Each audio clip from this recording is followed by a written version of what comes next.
Alright, so starting off, I take my string and I thread it through my needle.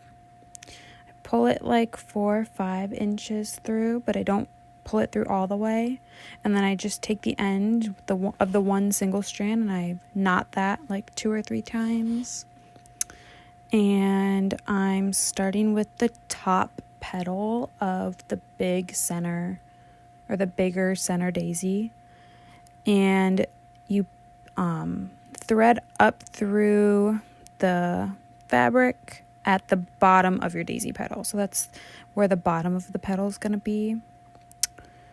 And if you just watch here, it's so hard to like learn like crochet, embroidery, any of that through like reading or just listening to someone. Like you need to like see it visually to like learn the best, in my opinion. So it's so hard for me to explain, but I made the daisy about like 1 centimeter, I think, long, and that's the big one. So these are really tiny, but I just poke my needle up right where I want the top of my daisy petal to be.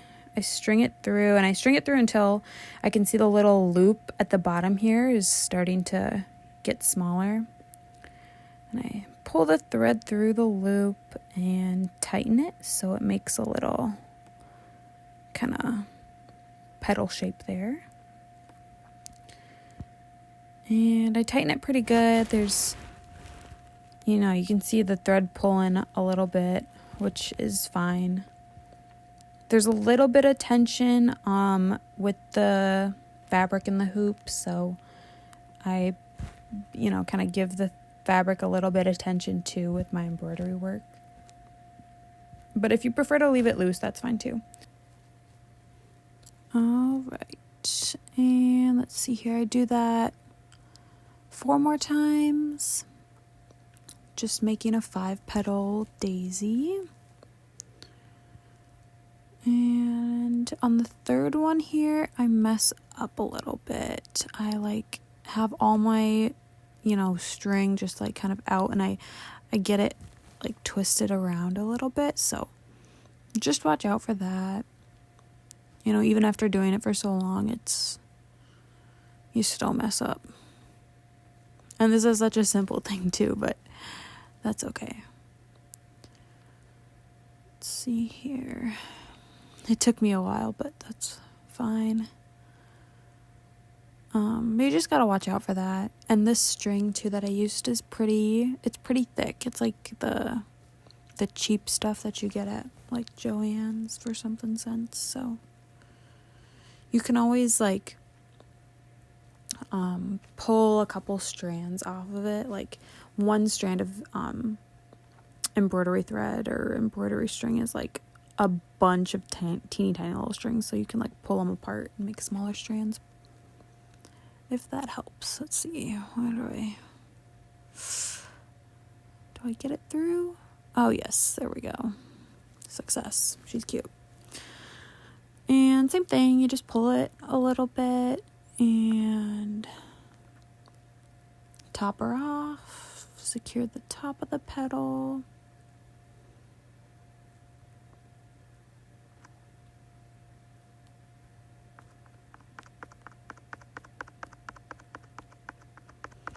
And then you do it 2 more times for the two little feet of the flower. And a little bit of a tail string popped out there when I did like a thread up. And so I'll fix it here. And another mess up, there was a knot. You just got to be like careful. If you notice like one go around you had a bunch of string coming out, and then the next there's like no string, there's probably a knot on the back. So just flip her over every once in a while. Make sure you're not wasting string. And tighten her.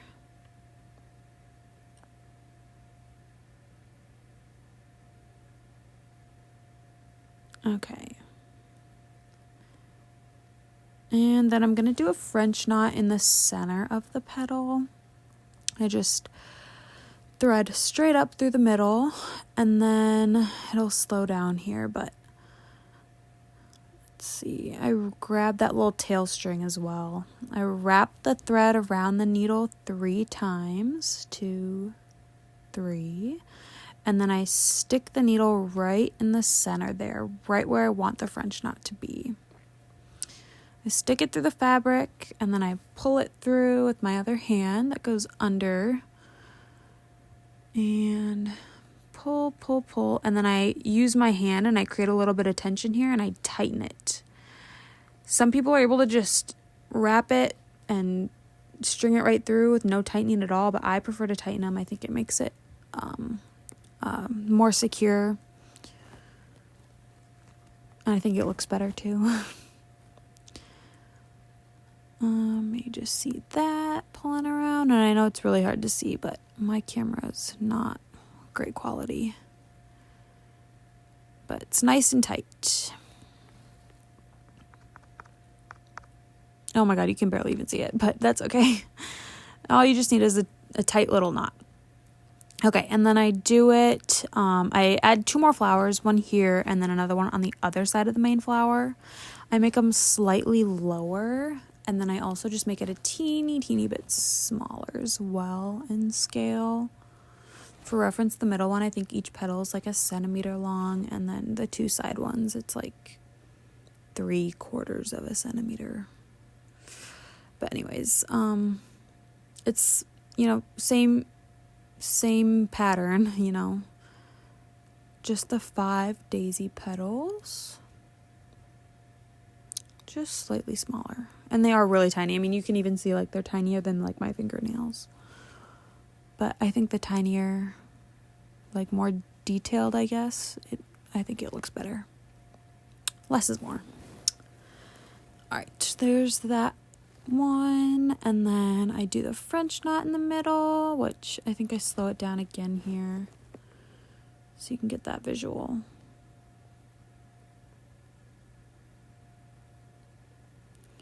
Wrap that around my needle 3 times. 1, 2, 3. Oh gosh. And stick it right in the center of the flower.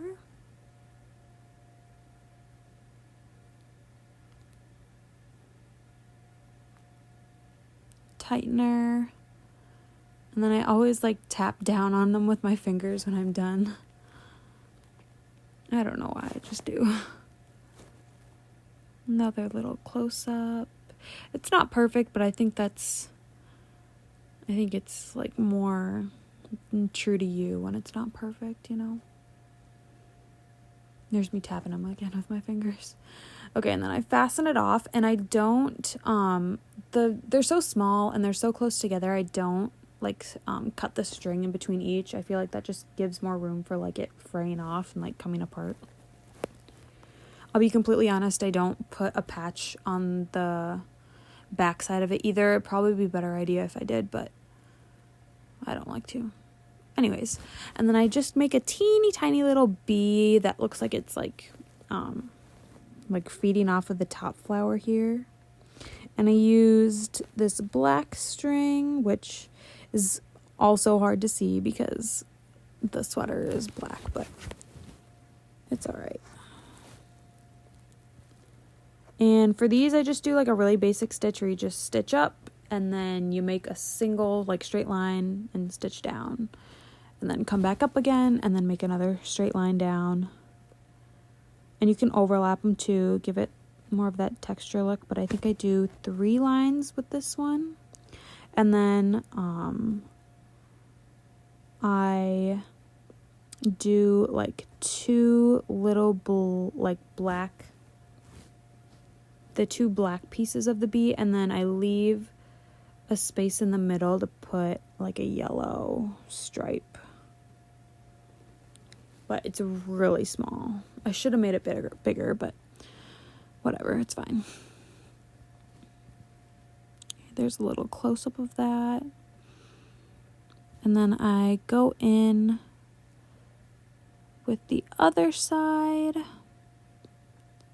Saves you it saves you time to, instead of going black, yellow, black, just do the 2 black pieces of it and then go back in with the yellow.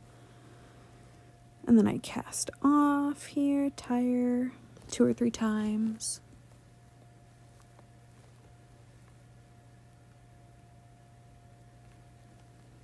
And then I go in with my yellow. And I think I have a whole collection of yarn. I could not tell you where it's from. It's super cheap. I mean, one strand, I mean, this is like, you know, friendship bracelet yarn. I mean, it's like one strand will cost you 50 cents at like Joann Fabrics. And then you can get like a whole value pack on Amazon or something for like $10. But it's either from Joann Fabrics. I know my embroidery needles are from Joann's. The sweater is like, you can get like Hanes sweaters on Amazon for like $15. Like, they're super cheap and they're super basic. Good DIY. Oh my gosh, this is like completely out of camera too, but oh well. I'm just finishing up that yellow stripe in the middle. It is somewhat like looking like a bee at this point, or my version of a bee.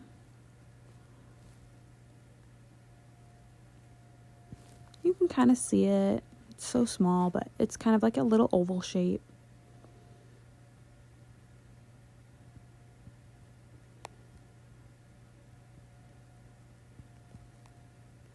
There's that.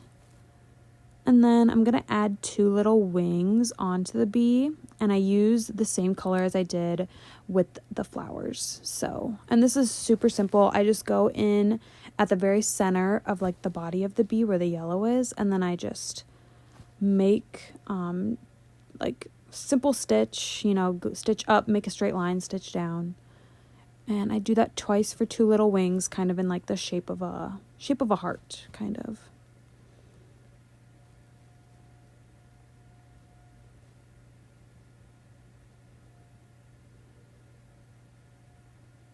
And there she is. Super cute.